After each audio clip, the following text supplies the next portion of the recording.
reason why I'm recording this video and the reason why I'm going to record these videos in the future is because I do a lot of research on a weekly basis for creating our YouTube content. And I find that in an effort to keep that YouTube content as concise as possible and to deliver as much value as possible within a 4 to 5 minute range, there always happens to be quite a bit of overflow of information that I can't necessarily pack in there because either it needs to be explained too much or it just isn't as priority and it doesn't move the needle as much as the specific tips I put into the YouTube videos. So it's not necessarily that this information is not useful, it's not pertinent, it's just that for me to stay on brand and create, a 4 to 5 minute video that's going to get enough watch time, it's going to be optimized for YouTube and all these different things, which I don't need to dive into. There's usually still some meat on the plate that doesn't make it into those YouTube videos. And so I want to make these videos to kind of freely, give you guys access to this information as well. And so in this video, I'm going to be speaking a little bit more about routines, the routines that I believe most professional athletes have that are at the highest level. I think anyone who works with like a peak performance coach, these are some of the fundamental things that coach is going to help them to put in place. And there are things that I am more than willing to help you guys to be able to put in place within your game as well. Since I've started creating content for Footytutor, I've come across so many different players who tell me that they struggle with confidence. And for me, at the root of it, I believe that struggling for confidence comes from a place of not having the actual data to show you that you deserve to be in the place where you are. Let me say that again. Struggling with your performances, struggling with confidence comes from a place of not having enough data to show and support to you that you deserve to be in the place where you are. If you've put in the work, if you've put in the time, if you know that you are honest in doing the things that you need to do to move forward and not doing the things that will stop you from moving forward, there's no reason why you shouldn't be confident. And if you're lacking confidence, if you get to the root of it, it's not necessarily that you don't believe in your ability or something. It's probably some other things that you know you need to be doing that you've been neglecting, or there's some things that you need to cut out that you've still been doing. And this is where keeping track of your daily tasks is so important.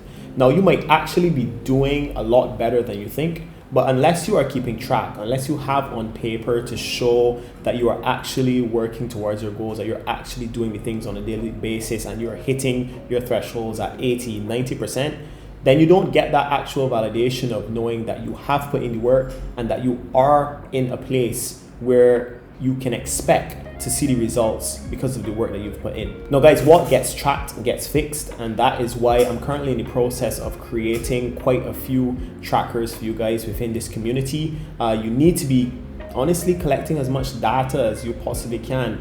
You need to realize that as an athlete, as a high-level footballer, you are a business. So in any business, that business is going to be broken down into specific verticals, and within those verticals there's going to be certain key performance indicators to see whether or not that business is performing well. And as an athlete, it should be your goal to get to the point where you can break down everything within your life into specific verticals and have ways of tracking to see whether or not you are actually making progress within the different facets of your life. And for a footballer, you could easily come and say, oh, that's going to be passing, that's going to be dribbling, that's going to be shooting.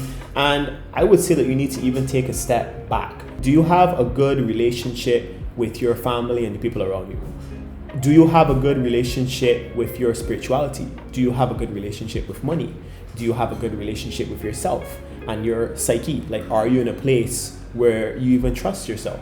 Now, these are the questions that I feel like athletes skip over, and then they just try to go straight to the performance bit. But if you haven't taken care of that other 80%, let's be real, of the day-to-day tasks that you need to be staying on top of, you're never going to be able to perform 100% within that 20% sphere of your athletic score. So in an effort not to make this video too much longer than it needs to be, I'm going to stress on the fact that you need to have some type of a morning and a nighttime routine. You should have a pre and a post performance routine, and you should have a pre-game routine. Now, pre and post performance is not necessarily the same as pre-game, because as an athlete, you're going to be training. So the way how you prepare yourself for training might not necessarily be the same way how you prepare yourself for games. I do think that there should be some type of overlap. And the way how you wind down from a game might not necessarily be exactly how you wind down from practice, even though, as I mentioned before, there's probably going to be some overlap in the actual tasks that you set for yourself. I'm not going to go into too much more depth as to exactly what you should be doing in these routines. For that, I highly recommend that you just go on the Footytutor channel and you watch the routines video that I created. That's where you're going to find the bulk of that information. But you want to make sure that you have this routine, you want to make sure that you have it written down, and you want to make sure that you have some system in place to be able to track, to see at what percentage am I able to actually execute on these, routines I set for myself. What is the difference in my performance when I execute on my routines and when I don't? And what is the difference in my recovery when I execute on these routines and when I don't? And until you get to a place where you can start being a lot more objective, a lot more analytical, a lot more data oriented about your performances and your growth, you're probably just going to be spinning your wheels in the mud, not sure if you're actually making progress, not sure exactly what are the things that you need to do, or the things you need to stop doing to start getting to your goals a lot sooner. So yeah, that's all for this video, guys. Would really appreciate any feedback that you have from this down below or in the chat. Let me know if you like these styles of videos. Let me know if I should create more. Let me know what topics you want to see them on. And again, thank you so much for putting action where your goals are and getting into this private community here in Footytutor. Take care. Until I see you guys in the next one. Peace.